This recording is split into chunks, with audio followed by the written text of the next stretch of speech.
महाराष्ट्र राज्य द्राक्ष बागायतदार संघाच्या वतीनं 65वे वार्षिक अधिवेशन व परिसंवादाचं आयोजन 24 ते 26 ऑगस्ट दरम्यान पुण्यातील हॉटेल टिपटॉप इंटरनॅशनल येथे आयोजित करण्यात आले। राज्य सरकारच्या कृषी विभागाने शेतकऱ्यांना शेळी पालनासाठी योजना सुरू केल्या असून आता या योजनेत महिला व मागास प्रवर्गासाठी 75% अनुदान आणि खुल्या प्रवर्गासाठी 50% अनुदान दिलं जातं। तसेच बँक कर्ज आणि प्रशिक्षणाची सोय देखील करण्यात आली आहे। देशातील बाजारात सोयाबीनच्या भावात काहीशी नरमाई दिसून आली आहे।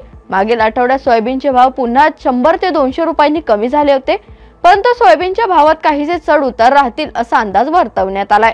श्रावण महिन्यात पूजेसाठी खाऊच्या पानांची मागणी अधिक असते, त्यामुळे पानांच्या दरात वाढ होत असते, परंतु यंदाच्या श्रावण महिन्यात मागणीही कमी असून दरही कमी झालेत।